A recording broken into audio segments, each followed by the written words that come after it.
And we are getting a new headquarters at a very particular time. I think it's quite symbolic that yesterday, in a speech, the chief of the RSS said that India never achieved independence in 1947. He said that true independence in India was achieved when the Ram Mandir was built. This building, it is not an ordinary building. It has emerged from the soil of our country, and it has emerged as a result of the hard work and sacrifice of millions of people, and not just sacrifice prior to the freedom movement, but sacrifice until today. And there are multiple examples. There's an example, of course, of the freedom movement and the fruit of that movement, which was the Constitution, which was essentially attacked yesterday by Mr. Mohan Bhagwat when he says that the Constitution was not the symbol of our freedom. But also after that, thousands of our workers died in Punjab, thousands of our workers died in Kashmir, thousands of our workers died in the Northeast. And so this party has stood for a particular set of values. And we can see those values in this building. Unlike the Western world, which focuses on outside the self, the Indian way of thinking is about understanding the self. If you look at our great masters, they're all about understanding precisely who you are, where you come from, who you are, what your nature is. And that, the Bhagavad Gita is about that, Shiva is about that, Guru Nanak Ji is about that, Kabir is about that. All of them are asking the fundamental question, who are you? And this is really the fight that is taking place in India today. There are two visions of the self in India in conflict. One is our idea, the idea of the Constitution, and the other is the idea of the RSS. One idea says India is a union of states. We have, as we entered, I saw, we have all the national languages there, equally placed together. There is no superior language. There is no inferior language. There is no superior culture. There is no inferior culture. There is no superior community, no inferior community. They are all the same. That is written in the Constitution, and it is symbolized by this building. On the other side, there is the idea of a centralized knowledge, of a centralized understanding. Mohan Bhagwat has the audacity to inform the nation every 2 or 3 days what he thinks about the independent movement, what he thinks about the Constitution.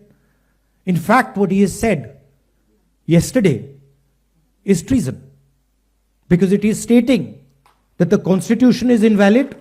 It is stating that everything, the fight against the British was invalid, and he has the audacity to say this publicly. In any other country, he would be arrested and tried. That is the fact, right? To say that India did not get independence in 1947 is an insult to every single Indian person. And it's about time we stop listening to this nonsense that these people think they can just keep parroting out and shouting and screaming. Right? That is the crux of it. The Congress party has worked with the Indian people. It has built the success of this country. And it has built the success of this country on the foundations of the Constitution. And that is what this building symbolizes. You please go inside this building and you will see the depth of talent. You will see how deeply the Congress party has entered the soul of India. There's a history there. In fact, we forget. As I said, it's important to understand who you are. So for Congress people, it's important to understand who we are. What is our tradition? What is our history? Where have we come from? Please look in the building. You will see Mahatma Gandhi, Sardar Patel, Jawaharlal Nehru. And it doesn't stop there. Workers, chief ministers, governors, defense ministers, foreign ministers, all of them who served the constitution of our country, all of them who saluted the tricolor. Do not forget that. The people who are in power today do not salute the tricolor, do not believe in the national flag, do not believe in the constitution, and they have a completely different vision of India than we do. They want India to be run by a shady, hidden, secret society.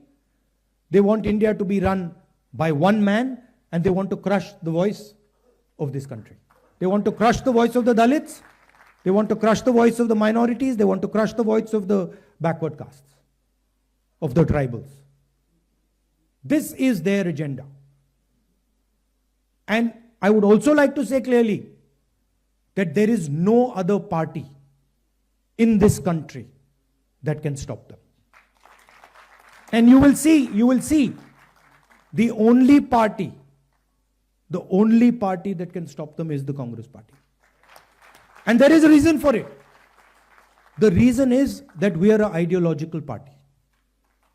And our ideology does not emerge yesterday. Our ideology, like the RSS ideology, is thousands of years old, and it has been fighting the RSS ideology for thousands of years. We have our symbols. We have Shiva. We have Buddha. We have Guru Nanak. We have Kabir. We have Mahatma Gandhi. We have our symbols. And these are all the symbols who have shown the correct path to this country. Please name one symbol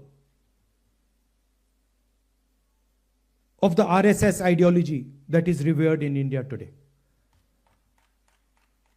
Name one symbol. Was Guru Nanak from the RSS ideology? Was Buddha from the RSS ideology? Was Krishna Bhagwan from the RSS ideology? Not a single one. Because every single one of these people fought for equality, fought for brotherhood, fought for affection.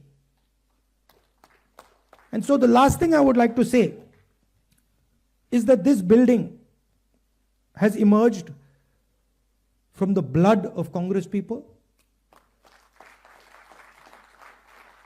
And not just Mahatma Gandhi,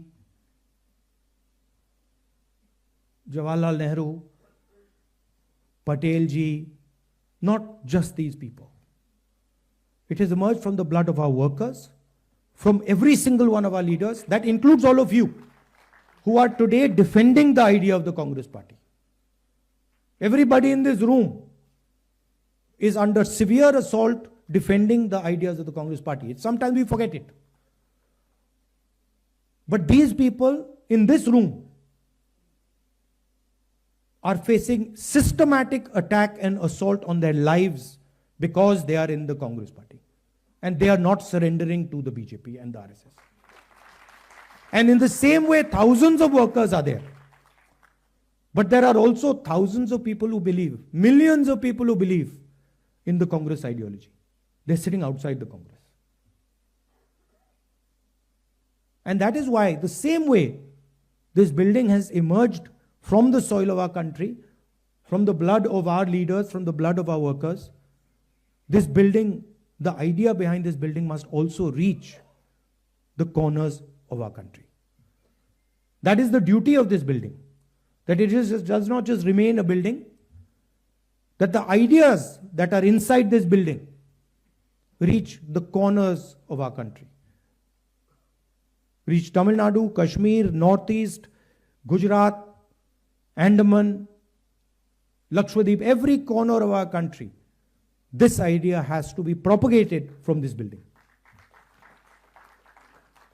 So I'd also finally like to thank all the people who've been responsible for giving us this building. The people Venugopalji mentioned, Murli Deora, Motilal Vora ji, who we all miss, Ahmed Patel ji, the others who have helped with the completion, Manish Chatra ji, Venugopal ji, Priyanka. I'd like to thank all of you. You have done a tremendous service to the Congress party. But it is important that now we take the ideas from this building and, like leaders of the Congress have done in the past, we spread the ideas to the rest of the soil of this country. Because we are fighting a civilizational war with these people. They are every day attacking the ideas that we believe in. And only this organization, only the people in this room and the millions of workers of this organization have the courage and the capability to stop them. I'd like to say one last thing, that do not think that we are fighting a fair fight. There is no fairness in this. If you believe that we are fighting a political organization called the BJP, that we are fighting a political organization called the RSS, you have not understood what is going on. The BJP and the RSS have captured every single institution of our country. We are now fighting the BJP, the RSS, and the Indian state itself. In the last working committee meeting, I said very clearly that there is something wrong that has happened in the Maharashtra election. I said clearly that we are not comfortable with the way the Election Commission is holding elections. I said very clearly that the large number of new voters that have suddenly appeared, almost 1 crore new voters who have suddenly appeared between Lok Sabha and Vidhan Sabha in Maharashtra, is problematic. And I put a challenge clearly in front of the Election Commission. And I said clearly to the Election Commission, through that meeting, that it is your duty to make the voter list transparent to the opposition. We said clearly we want to see the voters, the names of the voters who voted in the Lok Sabha election in Maharashtra, and we want to see the name of the voters who voted, names and addresses of the voters who voted in the Vidhan Sabha election. If they were to give us that data, the problem would be solved. Because we would know for sure whether there is a problem in Maharashtra or not.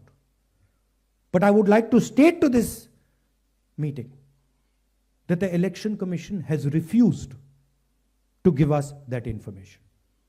Now I want to ask you, why would the Election Commission refuse to give us voter lists of the Maharashtra election?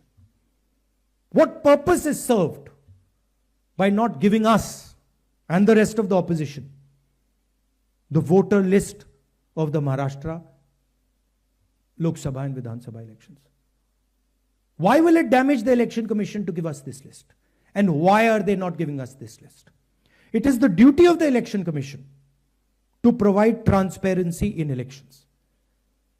If there is a 1 crore increase in voters between Maharashtra, Lok Sabha and Vidhan Sabha, it is the duty and the sacred responsibility of the Election Commission to show us exactly why that has happened, and they are refusing to do it. And this is something every congressman and every opposition person has to keep in mind. There is a serious problem with our election system. And we might find it very difficult to accept this, because we are the people who have put in place the election system. But we have to keep it in mind that there is a problem. And it is the duty of the Election Commission to come clean and to give us the data of the Maharashtra and the Haryana elections, to give us the data we are asking for, the opposition is asking for, in which they are refusing to give us. So that is the situation in which we are fighting. Investigative agencies which are supposed to investigate crimes are being used against opposition. They're being used against all opposition leadership. CBI, ED, all these structures. We do not know whether our institutions are working or are non-functional. It's pretty clear the media, what the media is up to. Everybody knows.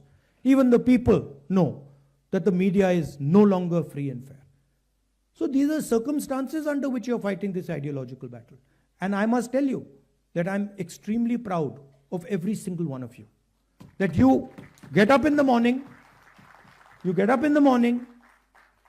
and you stand and you fight for what you believe in and what you know to be your politics. So I'm very proud of this building, and I'm more proud of the people who are sitting inside this building right now. Thank you very much.